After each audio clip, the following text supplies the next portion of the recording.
Hey guys, it's Tyson and we're in the basement workshop today. We're going to be doing a little bit of work with what we call math manipulatives. So you're going to have something by the end of this where you can print it out, you can play around, you can work on math, art, and some other things. So here we go. Let's get started. First of all, we're going to turn on the lights, shed some light on the situation so we can see what we're doing. You can say hi to me when I was a little kid. And let's see what we're working with today. So this is a printout. I can email it to you. These are called pattern blocks, and they're great for doing math. You can make patterns, of course. You can do some art with them, and if you have the wooden ones, you can actually build some structures and stuff like that too. The thing with these ones is that because they're printed on paper, they're pretty floppy, they might get torn up and they might get lost, so we're going to strengthen them up a little bit today and have some fun along the way as we're doing that. So I'm going to start by putting my camera in my super high-tech camera holder. Just joking, it's not high-tech at all. I made that yesterday. All right, so my camera's sitting fine here. We've got 3 different sheets of pattern blocks, and on the other side, we have something else that's called base 10 blocks. So we're going to make a sheet with some of those too. And what we're going to use to strengthen them up is a little bit of cardboard. So we've got some pirate cookies here. We've got something still in there though. And we also have a Rice Krispie box, or some crispy rice box. So the first thing that we're going to do is we are going to take our handy dandy ruler and we're actually going to measure how much space we need here. So we're going to glue this entire paper onto a cardboard box and then we're going to cut it out after. So if we're looking closely, we need a piece of cardboard that's about 28 centimeters long, you see there? Or if you want to look at the other side, as my finger is blocking it, it's 11 inches long, but in Canada, we use centimeters mostly. So we're going to look at 28 centimeters and let's see how wide this paper is, see how wide we need our cardboard to be. And we are 21 inches. So I'm going to write that down just so that we don't forget. We're looking at 21 centimeters and let me double check here. 28 centimeters.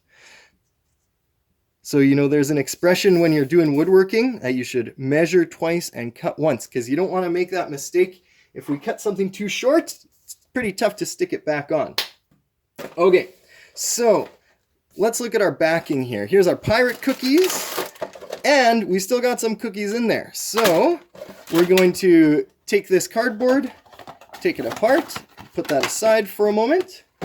And I'm going to take a minute here to talk about recycling because that's something that's really important. So unfortunately, this plastic packaging can't be recycled. This is going to be garbage. I'm going to have to throw that away unless you can think of a way to reuse that. Maybe you can use a craft or use it to make something as a craft. We also have some leftover cookies here. So I'm going to take a minute and put those in a reusable container. The great thing about reusable containers is that they are reusable. You can wash them, you can use them over and over, and what that means is that rather than using a plastic bag or something like that you're just going to throw away, you're keeping stuff out of the landfill. So we'll leave those there for later. And this is our plastic tray here from the cookies. Now, the good news is that this plastic is recyclable. Before I put it in the recycling, I'm going to wash out these little pieces of peanut butter there. It's always good to put your recycling in the bin nice and clean because then it's more likely to get recycled. Sometimes, if things are dirty, then they actually end up just getting thrown out, even though you put them in the recycling. Okay. So now we need a piece of cardboard that's 21 centimeters by 28 centimeters. Let's see how this measures up here. We are, oh gosh, just a little bit short. We're just under 20 centimeters, But you know what? The good news is that these blocks actually don't take up the whole page. This part up here is going to get cut off. So as long as we got 16 centimeters, we're good. Okay, so we are good with one measurement there. But you know, the other thing, this box is a little bit too narrow. It's not quite wide enough. It's about 14.5 centimeters. And we're going to need to make that a bit longer. But before we do, let's think about that. 14.5 centimeters. So how can we write that? We can use a fraction. We can say that it's 14.5 centimeters. Or we can also use decimals. So that's when we're talking about what some people might call point. So we can say 14.5 centimeters. So those are two different ways to write it, and actually these both mean the same thing. So if we had them side by side, we could put an equal sign between there. And of course, centimeters, that stands, or cm rather, stands for centimeters. Okay, oh, just fit in the screen there. Perfect. Cool. So this box isn't quite wide enough, but I wonder what we can do to make it wide enough so that we can use it. One great thing about boxes is that they are actually quite a bit longer than you might realize. So we're going to gently peel this apart here. And now look, we've just increased our width of this box so much. Perfect. So now I'm going to start measuring from this nice straight end here. And if we lift it up close, remember we're looking for 28 centimeters. And if we check it out here, we got plenty. So that's great. There's going to be this little fold through our pattern blocks, but that's no big deal. I think we'll survive. So here we go. We've got our sheet of paper, and we've got some glue here that we can use. Now you can use a glue stick like I have here, or of course you can use some white glue. I'm using the glue stick because it's a little bit easier to spread around. So what I'm going to do is I'm going to use this cutting board that I've got. This way I'm not going to get glue all over my table, and I can just wash this cutting board. So now I'm putting this on the side that's got the pattern blocks because I printed these double-sided. I like to save paper. But we're going to be using this side. This is going to be the nice side, so I'm going to put the glue on the side that's got the base 10 blocks. And, you know, you can do this any way you want. I find what works well is doing glue around the edges, around the perimeter of the paper. And then I'm actually just going to go kind of diagonally and get glue across as well as I can. We really want to make sure that these blocks are sticking to the cardboard nicely. And I'm just kind of going around randomly. Okay. And remove that cutting board so I don't get glue on my cardboard. And you know what? I'm looking at this. This side with the ink is a little bit slippery.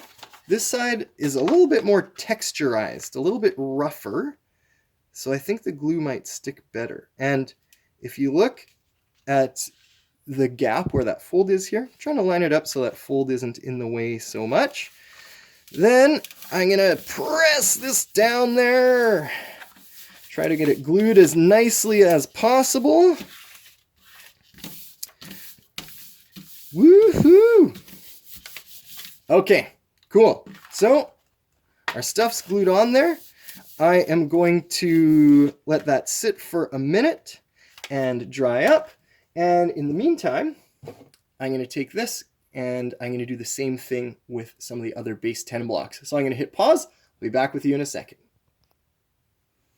All right, guys, so I'm back, and I've got my first sheet of pattern blocks here on the pirate box. I got a second sheet of pattern blocks on the Rice Krispie box, and then I also did a set of These are called base 10 blocks. So these are really nice to use for math and counting, some of those different activities. Now, what we're going to do is we're going to cut them apart.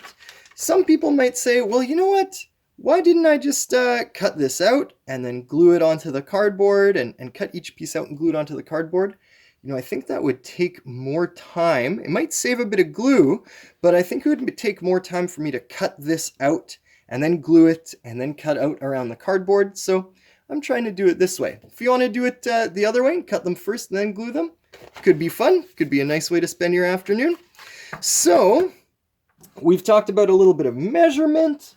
We've talked about some glue, some cardboard, some recycling. So now what we're going to do is a little bit of cutting. Now, of course, you can use scissors for this. If you're going to do this yourself, make sure that you talk to an adult and maybe they can give you some good scissors to use. They might want to help you out with that just so that you're being safe. So what I'm going to do, super simple, I'm just going to cut in here. And we're missing a little piece of the block there on the printout, but no big deal. So I'm going to cut out, cut.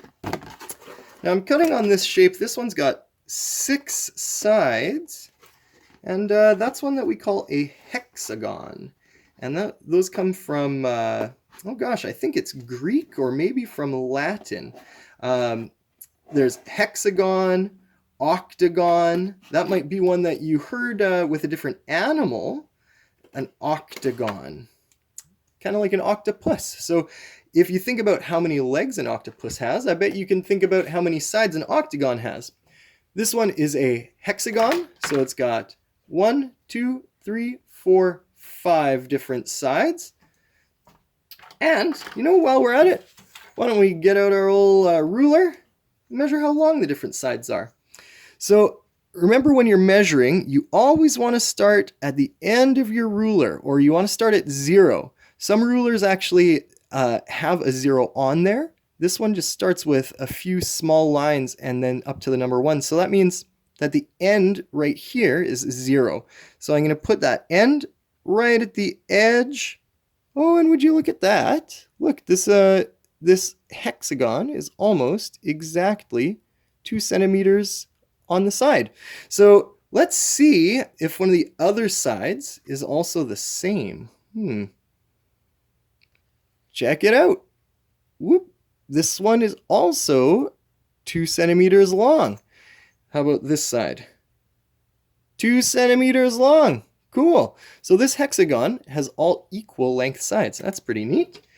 And you know what? I'm going to draw a little line here so that we can remember that is 2 centimeters long. Cool.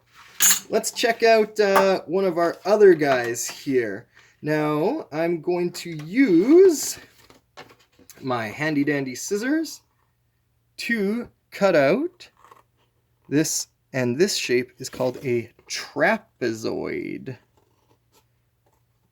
Pretty cool name. Sounds like might be an alien from outer space. Who knows? I am trapezoid. I have come to watch the humans. I hope that would never happen. Trapezoid alien invasion. Hey, you know what would be kind of a neat thing? Once you're done cutting out these pattern blocks, why don't you use them to make an alien, a pattern block alien. You can name the alien, and maybe you could make a story out of that. Maybe you could make a couple aliens. Oh gosh, look, my trapezoid came off.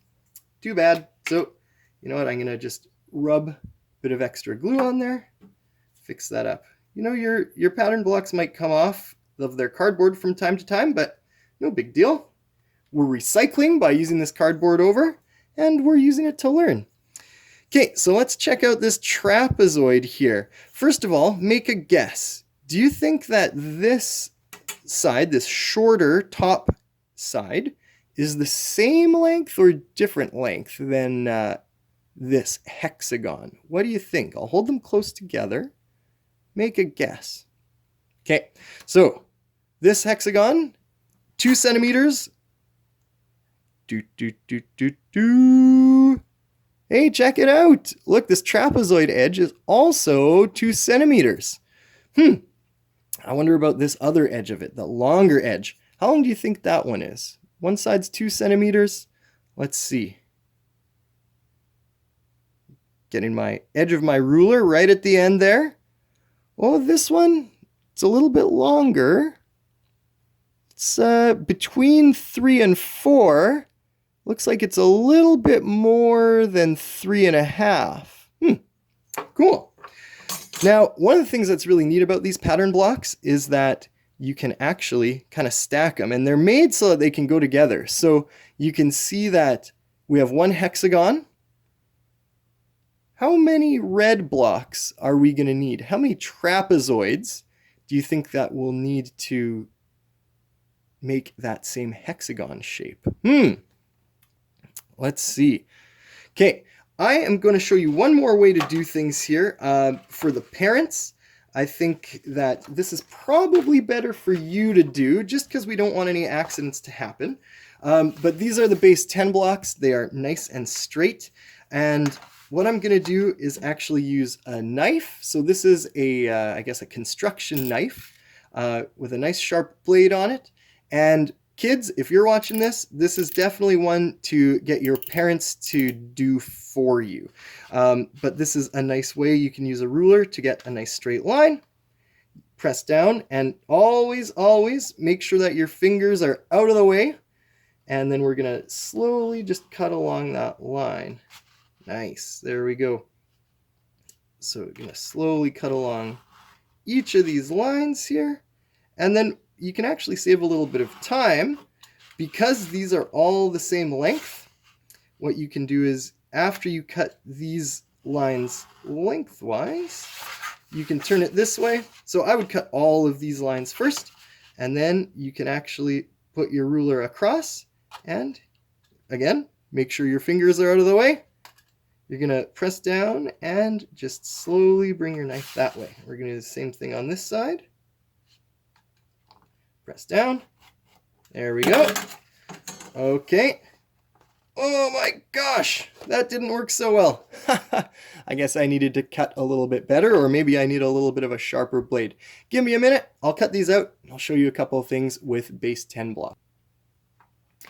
Hey, I'm back here with my base 10 blocks, and these ones worked out all right. Now, if you check it out, these actually have how many blocks? 1, 2, 3, 4, 5, 6, 7, 8, 9, 10. Very cool. So this is a stick of 10 blocks. We've got a whole bunch of those. And we've got this guy, which is 1, 2, 3, 4, 5, 6, 7, 8, 9, 10 blocks by 1, 2, 3, 4, 5, 6, 7, 8, 9, 10 blocks. So, how's your mental math? Do you know how many blocks are in there? We are 10 blocks tall by 10 blocks wide. What does that equal? 10 times 10. 10 groups of 10. So, it's 100. You know, these blocks are awesome for practicing and figuring out things related to groups of 10. That's why they're called base 10 blocks. Now, one thing I should mention to you is that these are supposed to be my single individual blocks, and I glued them on, but one thing that you'll notice is they're falling apart. My gosh, the paper's coming right off of the cardboard. So, you know, I mentioned before gluing these all at once. It might be better with these single individual blocks to actually cut them out and glue them on one by one. So that's a little bit of information about how to make your pattern blocks and how to make some base 10 blocks that you can use at home. And over the next while, we're going to get into a lot of fun things, activities that we can do to play around with math. And in the meantime, as a teaser, I'm also going to show you, this is my collection of stuff. So this is where we have some projects. We can do a bit of problem solving. We can figure out different ways of using things, how to use different tools, and just kind of do some exploring and have a little bit of fun. So thanks for tuning in. Thanks for watching the video, and I hope that I'll see you soon in one of my group lessons coming up. Have a great day, and we'll see you next time.